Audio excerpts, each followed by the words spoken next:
Welcome back, ladies and gentlemen.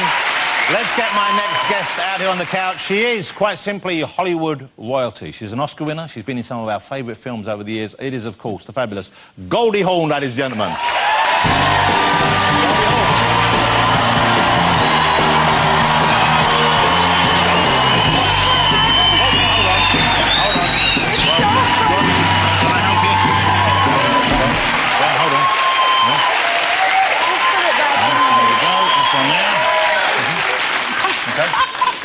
All part of the service. Nothing ever... Listen, sometimes things just don't work out. Sometimes they... I left and it all fell out. Wow. This is what... My pack. Your my pack, battery that's pack. the radio mic pack right there. Hey, It Goldie. is. Yeah. Well, Hi, hey, everybody. Thanks for being here, Goldie Hawn.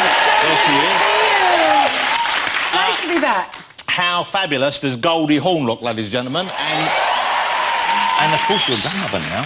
I am. Unbelievably, several times over. I am. The youngest 5. one was he had 4 little boy grandchildren, and then finally 1 little girl grandchild. I did. Finally, we got our girl. She's 5.5 months old now. Wow. Probably getting to be 6. She is beautiful. Wow. And she's named, you know, Rio, but my mother's name was Laura.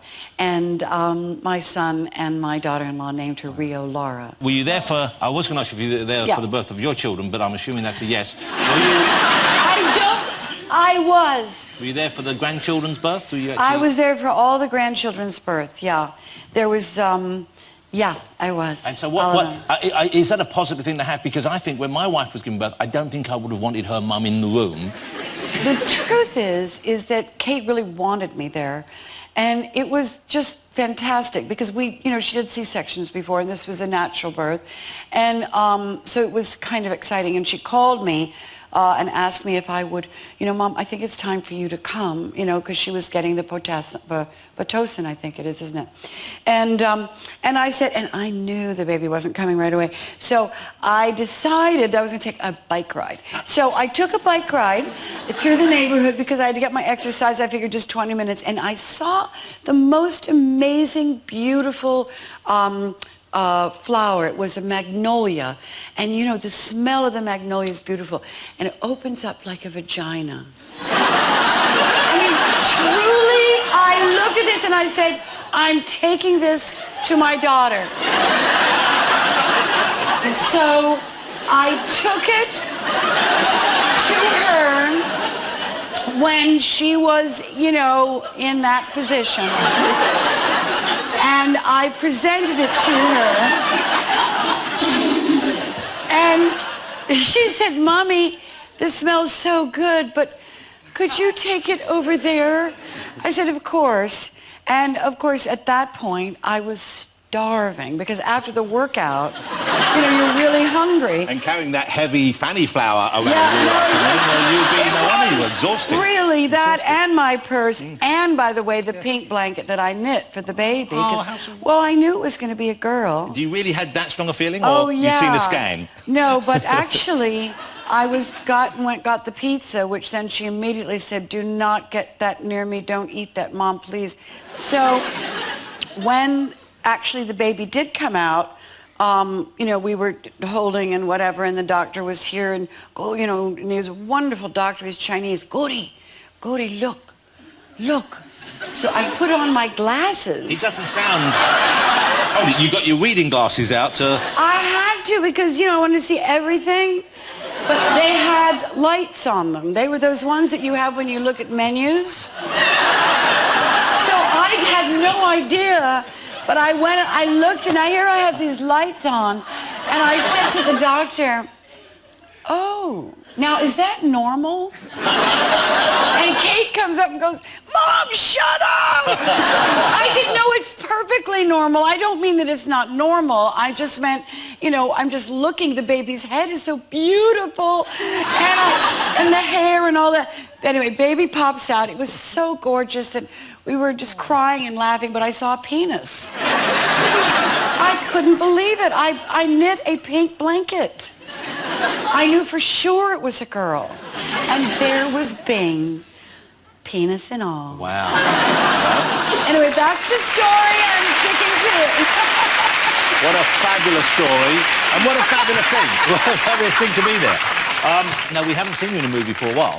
For a few years, about 12 years, I think. Was it The Banger Sisters was made? But I hear that you are thinking about returning to the screen, which would be welcome news to us all. Thank you very much. Yeah, I thought, you know, I've been doing this with the foundation for years. I decided that just like all of us, I think as we move on in life, we need passion.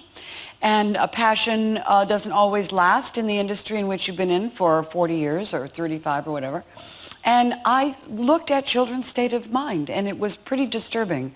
So I created a foundation, my Hawn Foundation, and the Mind Up curriculum, which is how to help children regulate their own emotions and understand their own brain. So we teach brain science, self-regulation. They understand brain breaks, so they understand stress. And this is to teach children how to cope with, well, just their life, is it? Yes, modern life? The stressors of our children are so great that it's really impairing their ability to learn.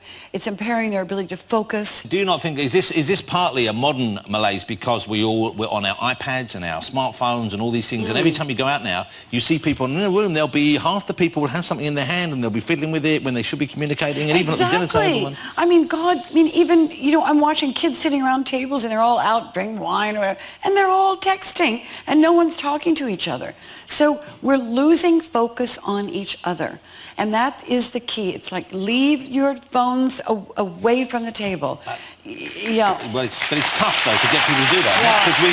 Because our brains have gone boom. That's right. Because I know somebody who goes out, and it's a good idea, when they're out with friends, they all put their phone in a pile on the table, and the first person to pick their phone up, they have to pay the bill for everyone. Yeah, that's awesome. That's a pretty good deal. Yeah, it really is. I really love that. We're going to try, I got to try that, because it is so disconcerting. I wouldn't mind. I want my phone. I'll pay for dinner.